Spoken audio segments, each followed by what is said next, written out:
Good morning, Hare Krishna. We are reading from Srimad Bhagavatam, Canto 4, Chapter 8, texts 8 through 19. This is the story of Dhruva Maharaj, and this is our first day of reading this story. So let us begin. Om Namo Bhagavate Vasudevaya. Om Namo Bhagavate Vasudevaya. Om Namo Bhagavate Vasudevaya.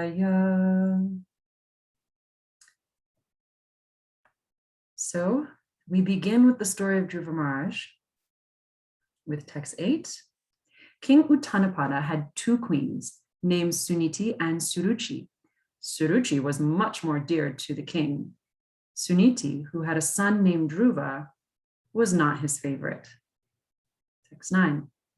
Once upon a time, King Uttānapāda was patting the son of Suruci, Uttama, placing him on his lap. Dhruva Maharaj was also trying to get on the king's lap, but the king did not very much welcome him.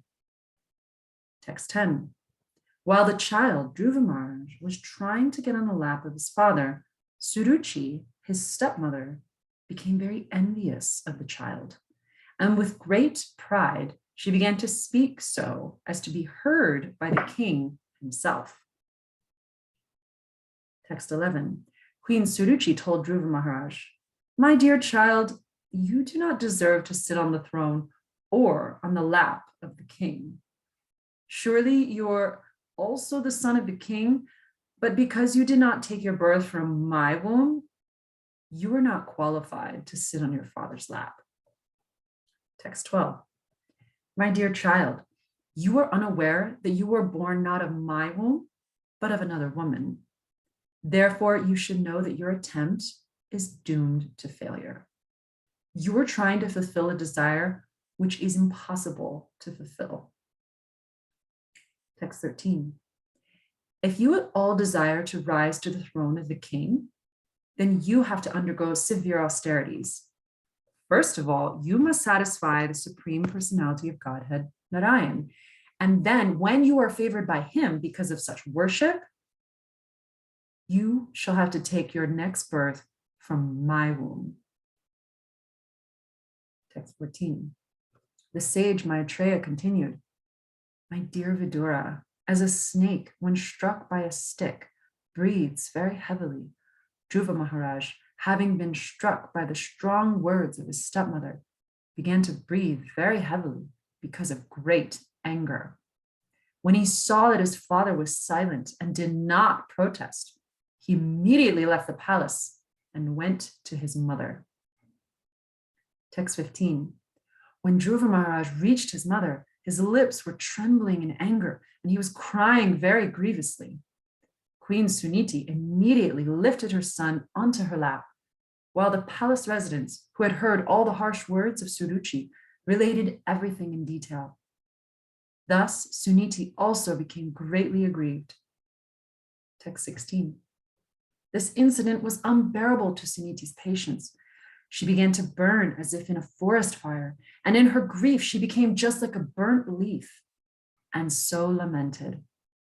As she remembered the words of her co-wife, her bright lotus-like face filled with tears, and thus she spoke. Text 17.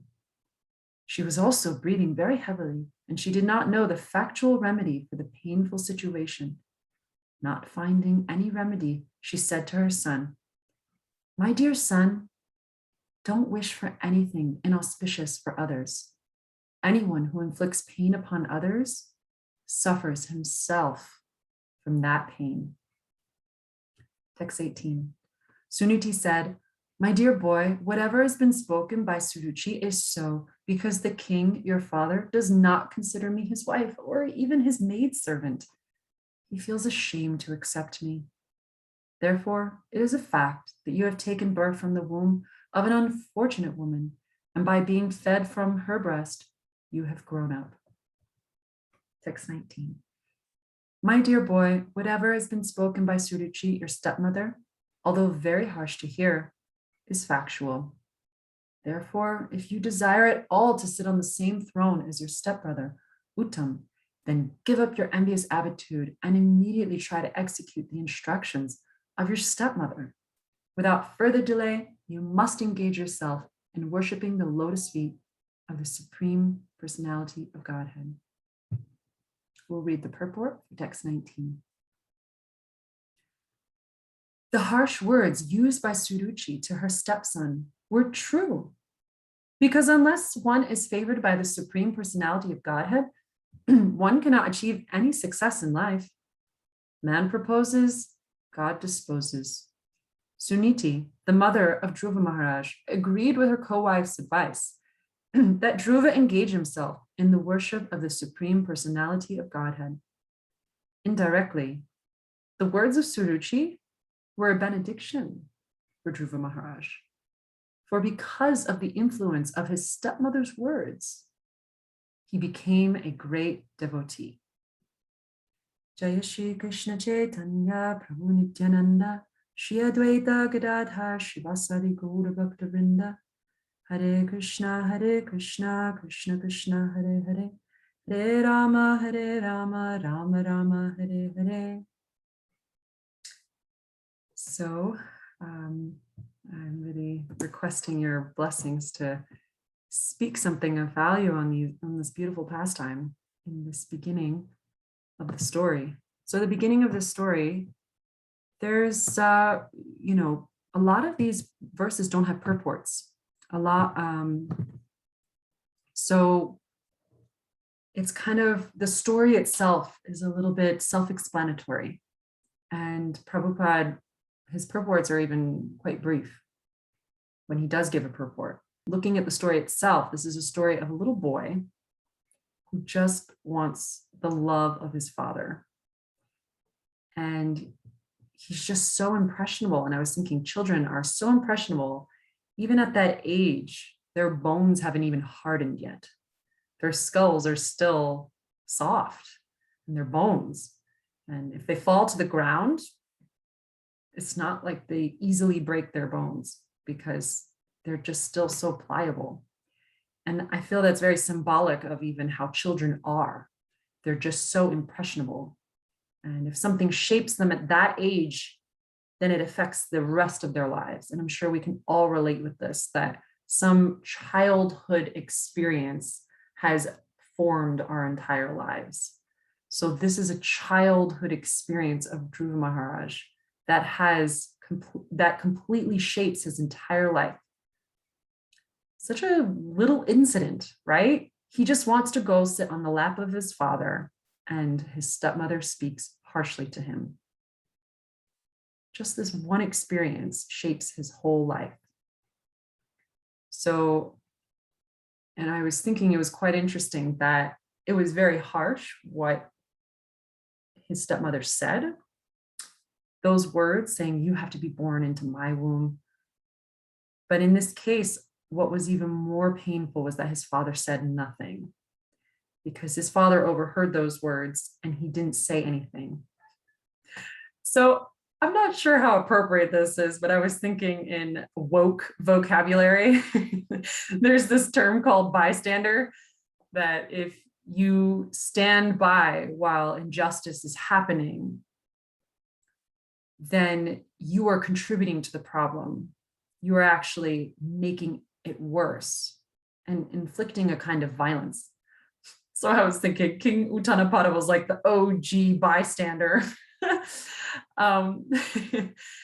And so, he just wants to be loved, but he wants his protection. He wants love from his father. That's why he originally goes to him for affection. And he wants protection. Like he's being hurt by his stepmother and he's not being protected. So both of those things, and he's not getting either of those. So then he runs to his mother and he gets some guidance from her. So,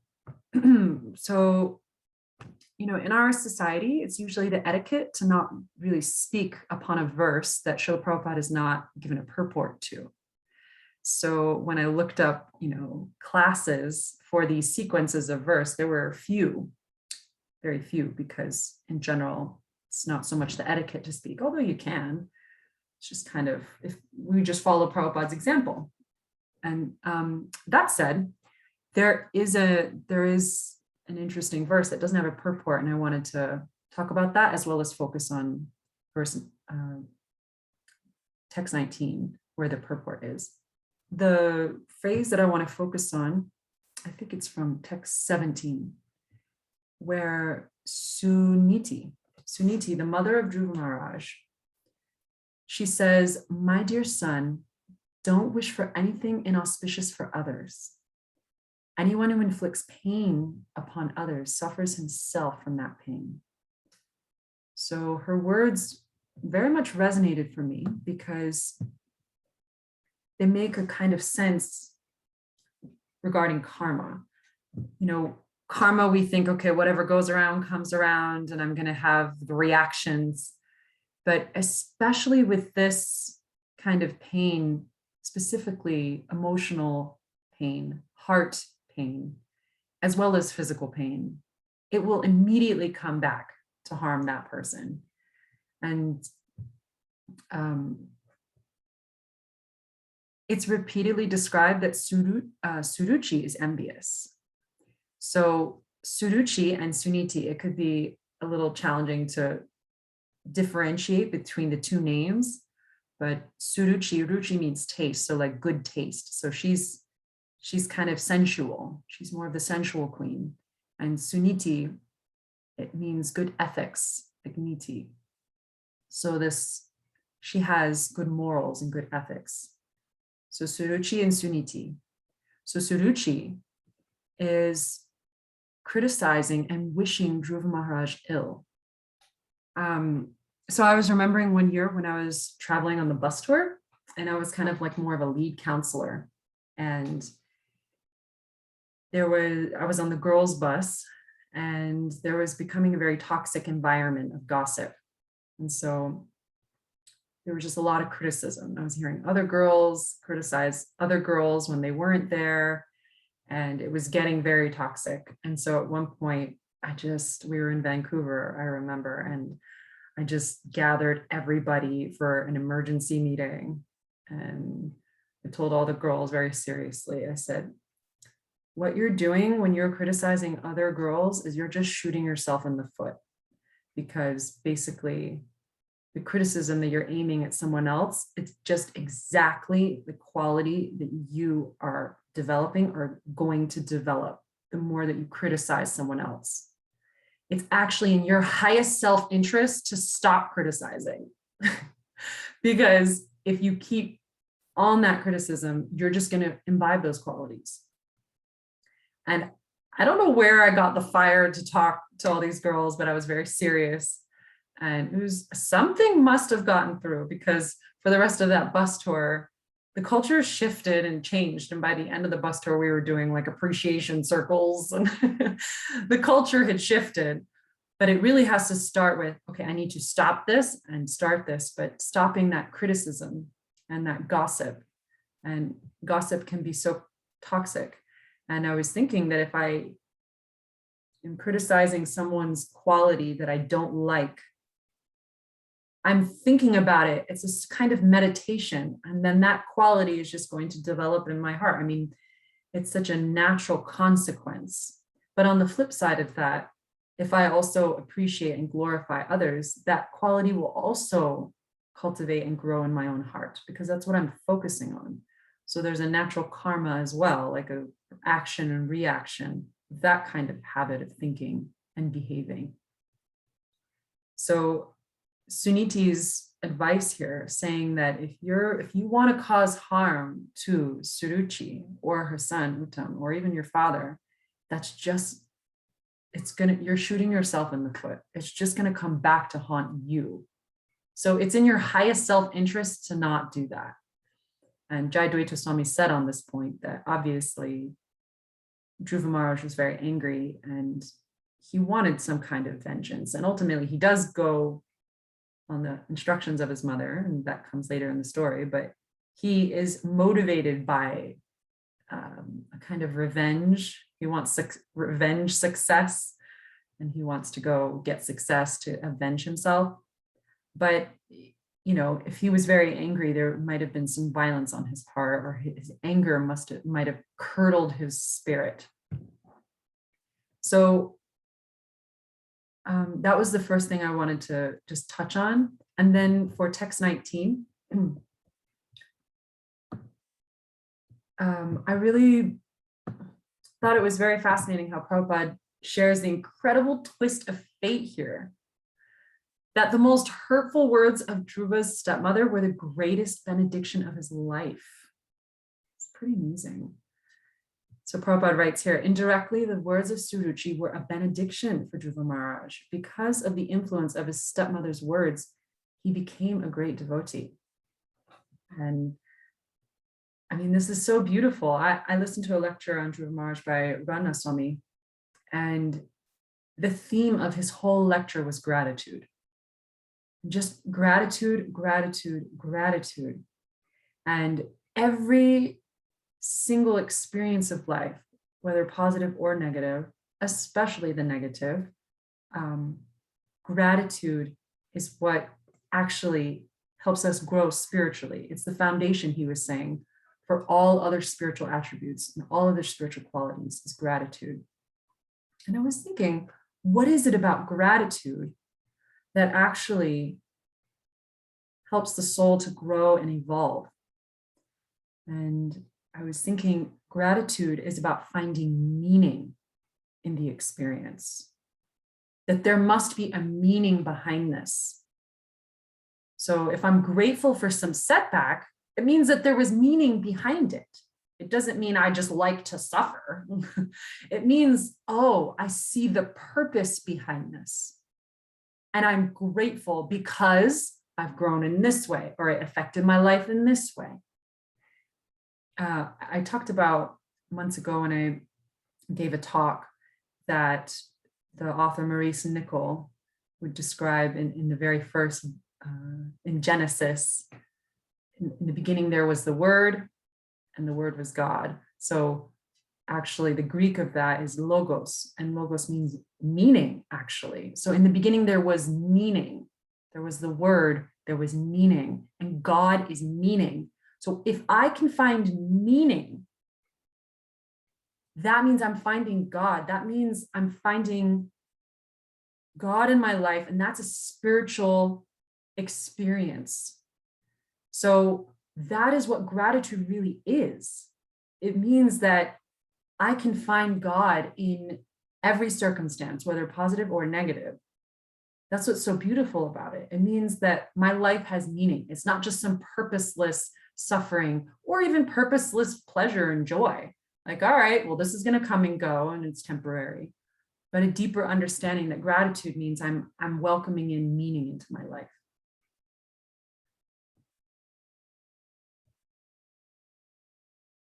So although Suruci's words may have seemed like a curse, in fact, they directly led Dhruva Maharaj to the shelter of the Lord, because ultimately he finds meaning in those words. And so she says it with nasty intentions, but she said, take shelter of the Supreme Personality of Godhead. It's pretty amazing. Those words, in mathematics, they have a principle called absolute value. So if you have a negative number, say -1, and you put these 2 bars on the side of that -1, it strips away the negative and it just becomes a 1. So mathematically, a -1 absolute value is a 1. So a -1,000, if you put those 2 bars on the side that indicate absolute value, if it's a -1,000 absolute value, it's just 1,000.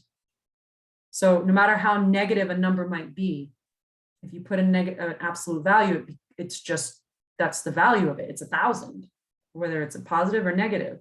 So in that sense, it's like Krishna is the absolute value. Gratitude is the absolute value.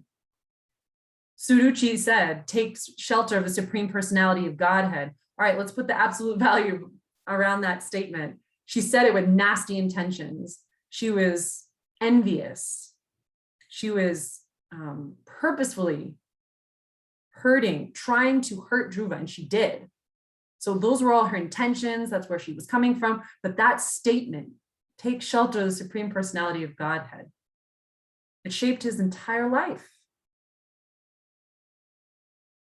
So even if we're cursed, if someone is criticizing us, finding the meaning and the gratitude is a powerful act of spiritual life, and finding the absolute value behind that experience or those words. If I strip away those painful implications. So as a kind of conclusion here, I was thinking there's two sides of this coin. So the first point I talked about was this refraining of speaking criticism towards others. That's on our part, like how we are actively doing that to others. And refraining from criticism, that's within our responsibility to not cultivate those negative qualities. And then also on the flip side, being able to speak an appreciation for others will also cultivate those qualities within our own heart. So it's in our highest self-interest to appreciate others and to refrain from criticism. And then, so that's going outward, and then coming inward, what others say to us. If someone does criticize us, learning to appreciate those words can be the highest benediction of our lives. Even though it takes a lot of humility for this. Maybe it takes time, it takes many years, maybe. So, and instead of becoming bitter and angry from those painful words, learning to see the absolute value in what that person has said. Where can I see the value in what they've shared? So, so I just kind of wanted to pause there. And today I wanted to leave it open in terms of anything that struck you or resonated for you within any of the story or Prabhupada's purport or anything I shared for discussion. And yeah, so thank you very much. Hare Krishna.